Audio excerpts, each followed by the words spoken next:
ever had the feeling that you knew what someone was going to say just before he said it? Or have you ever walked into a strange room and had the sensation that you'd been there before? Well, if you have, you've taken a small step beyond. Now watch a giant step.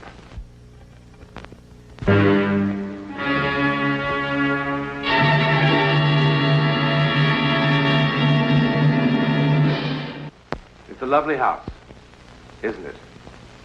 It used to be one of England's more fashionable country homes. But now, it's closed. Not for rent, not for sale. It's just closed. In fact, its American owner simply locked the door and walked away. But locking the door hasn't helped Ellie Pelston one bit. It isn't easy for her to forget what happened here. It all began, normally enough, with the arrival of the first weekend guest. Good afternoon, sir. Good afternoon. Enter Donald Ainsley Stewart, career man with the United States Foreign Service. Donald, you darling. You did manage to make it. Well, I was told that anyone that passed up a chance to spend a weekend with Ellie Pelston was a fool. You're a dear boy. I knew you'd make a perfect guest the moment I laid eyes on you. Hurry down now. The others will be arriving any moment.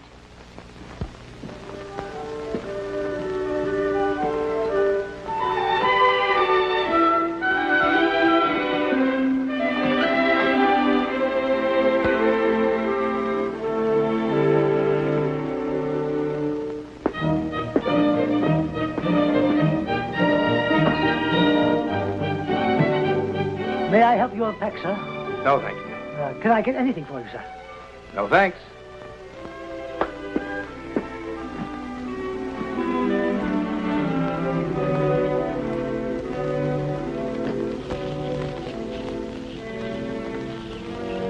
Do you think I'll go on taking this sort of thing from you forever? You won't have to ever again. What are you talking about? Can't you see? It's plain enough. I'm packing. I'm leaving you, Carter, for good. But leave it. For whom? Anyone who can make me feel like a woman. Why, you cheap, rotten... Careful, Carter. You'll have a fit. No. You're not leaving. You're not. You'll never make a fool of me again. Not ever again. Threatening. How ridiculous you are. Why don't you stomp your feet and scream? Why don't you? Carter! Let me go! No! No! No! Help me! Somebody, please! Stop it! Stop it! Stop it! Stop what? Stop what, Donald? Ellie!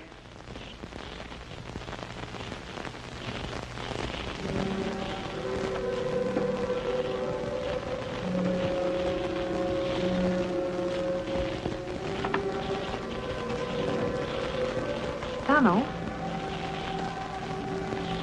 It's impossible.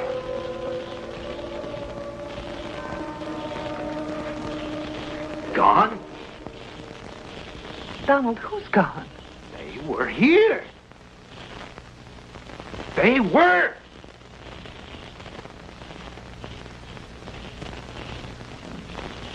They were.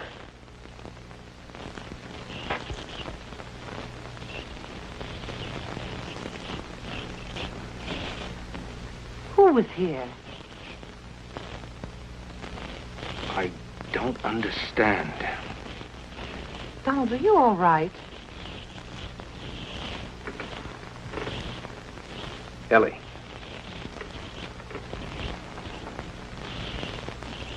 I saw them. A man and a woman.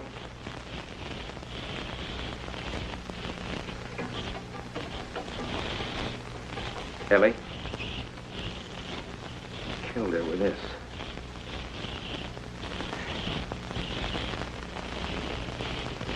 There was a fire in there. That lamp was on. Donald, you're not serious. You look as... Well, I mean, you really do look as if you'd seen a ghost or something. You'd better have yourself a drink. Come on, I'll fix you one.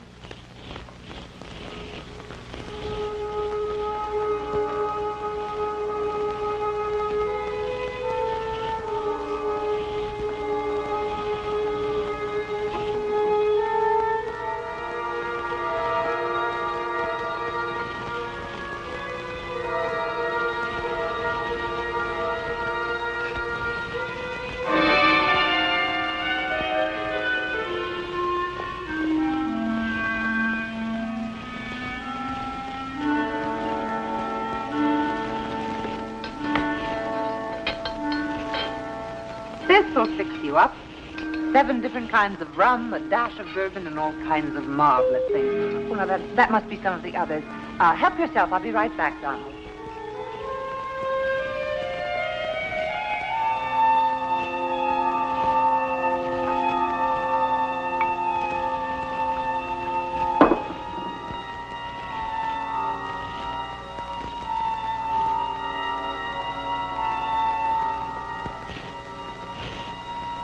I'll have one, too.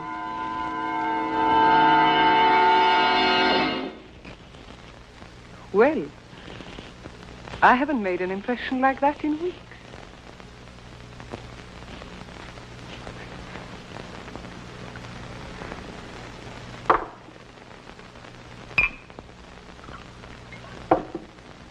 Here, your need seems to be even greater than mine.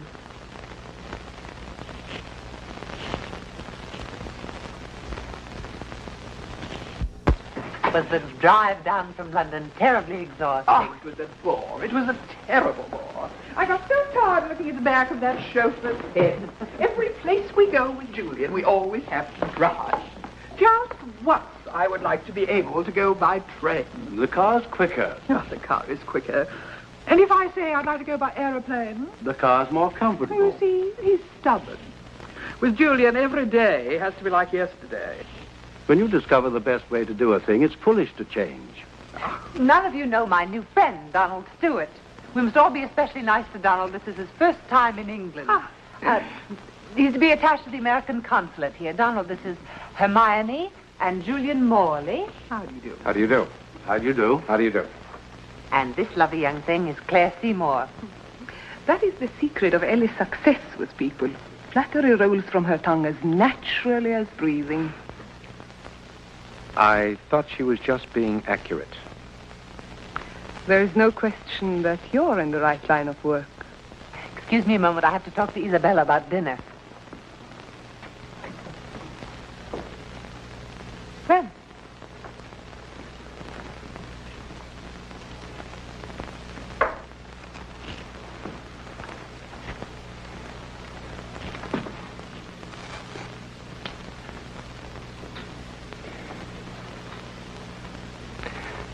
Now, I know what I'm going to say will sound not the way I mean it to sound, but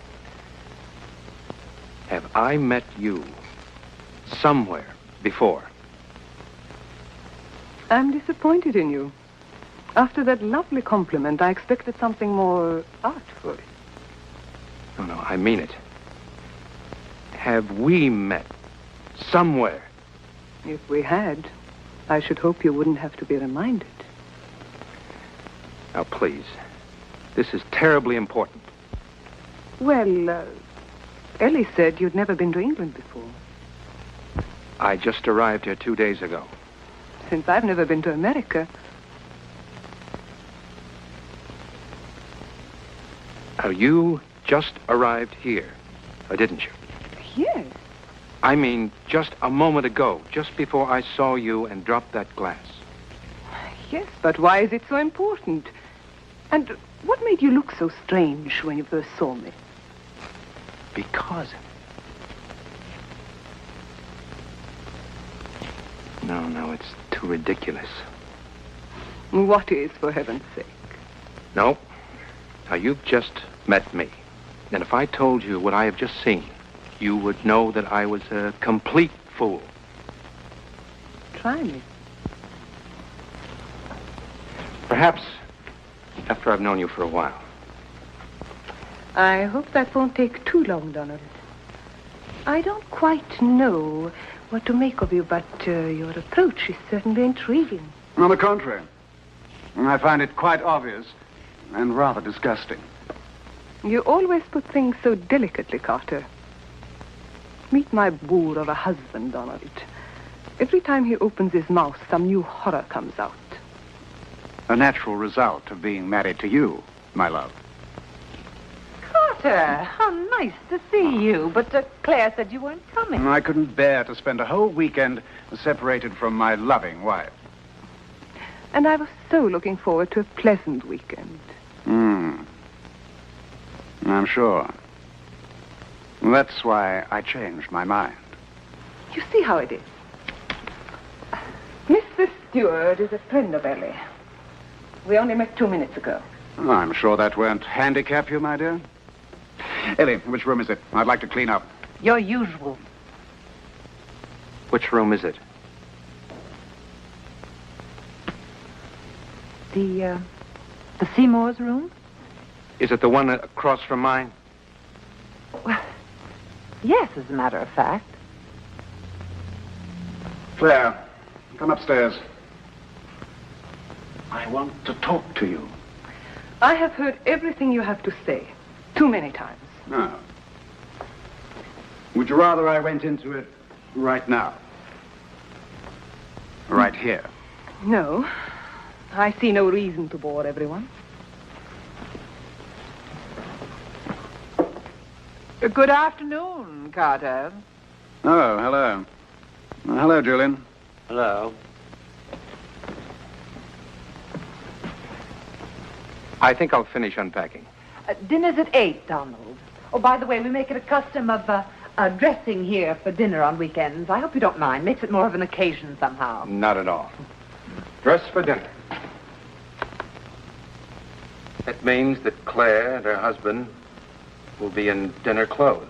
Yes.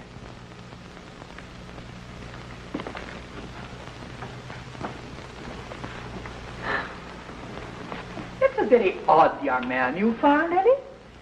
Yes. Isn't he?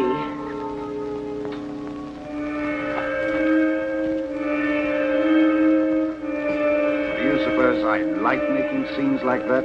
I hope you don't do it for my amusement. Oh, Claire, please. I can't take any more today. All right, darling. Let's forget it. Are you lost? Well, I realize how this must look, but I was just trying... Really?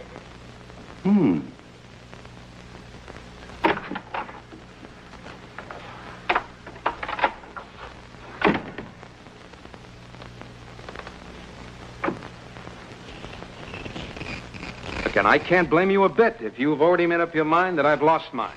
Donald, it could have happened to anyone. You don't have to explain anything. Yes, but if you had seen and heard what I did, sure, the easiest thing for me to do would be to leave. But I can't, because I can't help but believe it was a warning. A warning? What I saw up there this afternoon in that room, I saw Carter Seymour murdering Claire. You saw it, Donald? Yes, I saw it. I saw it, and I heard it. Donald, it's easy to understand how you might get such a notion. They do fight quite a bit. But they've been married for 6 years, and it's always been like that. They really adore each other. It's their private kind of lovemaking. It's really, everyone knows, quite harmless. How could I have seen and heard what I did before I ever met them? Before they even arrived? How could I have seen them in that room while they were still miles from here? Well, look, I know how this sounds, because if I heard what I'm telling you about, I'd call a doctor. And now you believe that what you saw really will happen? Oh, no, I don't. I don't believe that. I can't. How can I believe such a thing? But I know it. Just the same. What do you want me to do? I don't know. I don't know what anyone can do. Change rooms, separate them? I don't know. You had experiences like this before, Donald. I mean, I know a lot of hostesses who'd welcome the addition of a few ghosts to lend a bit of interest to an otherwise dull establishment, but believe me, You still think I've lost my mind, haven't you? No.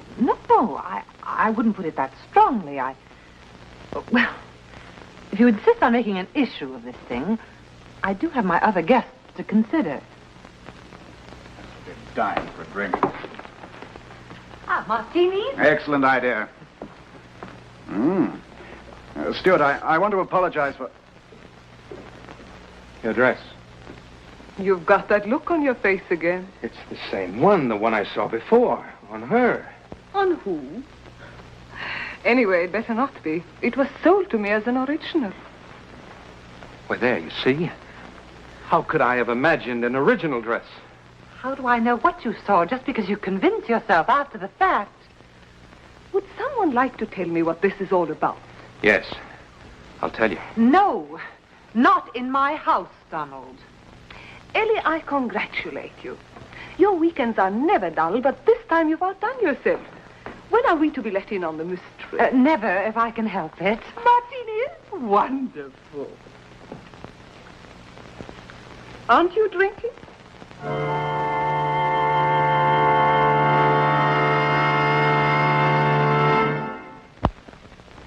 Carter, can't you ever say anything nice about anyone? Not if I can help it. You know, you used to be such a nice little boy, but you've grown into such an unpleasant young man. I think Marie's a lovely child, Carter. Lovely.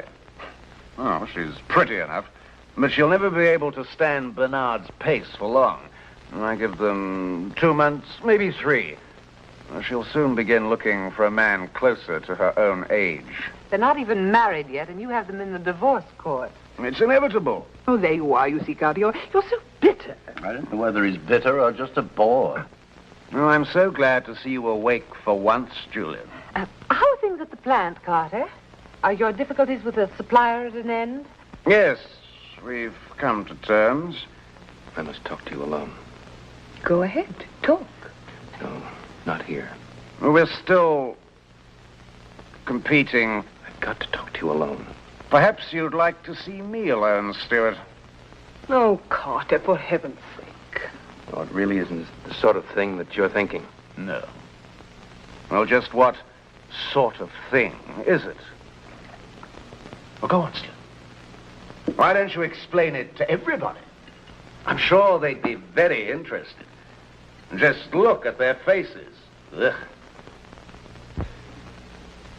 See, if I told you now, you'd only misinterpret. No, that's not likely. Where Claire is concerned, there's not much possibility of misinterpretation. Now, 6 years of marriage have taught me what to expect. Do shut up, Carter. Ellie, are we going to play bridge tonight? Of course. You know, Julian and Hermione live for their bridge. You do play bridge, don't you? Oh, I'm sure he plays all kinds of indoor sports. Carter, please. Do I embarrass you, Claire? I didn't think that was possible. Carter, please, for heaven's sakes, we've all been friends for a long time now. Let's just have a pleasant weekend. Do I embarrass you, Claire? Yes. You embarrass me. Being married to you embarrasses me. Every day. Every night. Oh, I do. Oh, isn't that marvelous? I embarrass you. Look at her, everybody. Isn't she wonderful? She's embarrassed. Embarrassed? A girl who's done everything. Twice.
You'll never make a fool of me again. Not ever again. Threatening? How ridiculous you are. Why don't you stomp your feet and scream? Why don't you? Carter! Let me go!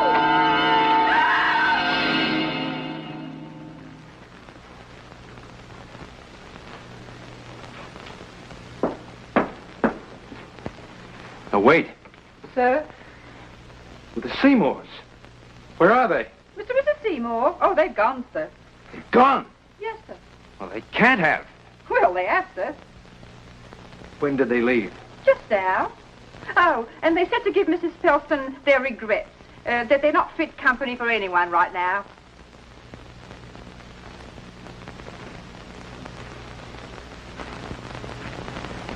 Is there anything I can do for you, sir?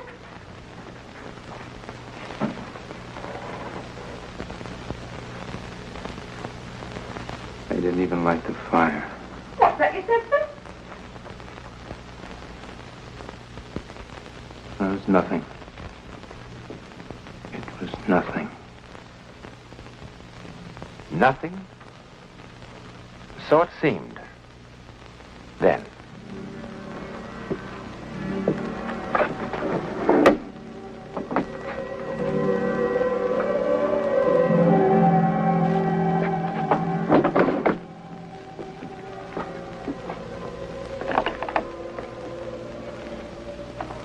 But it was hardly nothing. Call it mental radio, or whatever you like. Donald Stewart's experience was not a simple hallucination. It was an accident in time. Somehow, his mental radio had tuned into sights and sounds of the future. Sights and sounds that for some people, in some rare situations, seemed to repeat over and over again, from the past or the future, like an echo in the corridor of time. What Donald Stewart saw and heard did happen, just as he had seen it and heard it, in the same room, on that same September weekend, but a year later. Unfortunately, on the actual and fatal weekend, he was not there to interfere with fate.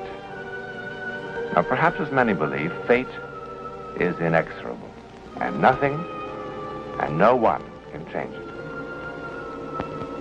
Or perhaps not. In a moment, a preview about next week's One Step Beyond. Next week, and every week, we'll be bringing you the personal records of the rarest kind of human experience. Man's adventure in the world of the unknown, that mysterious psychic world beyond our five senses. This is your invitation to take with us that astonishing one step beyond.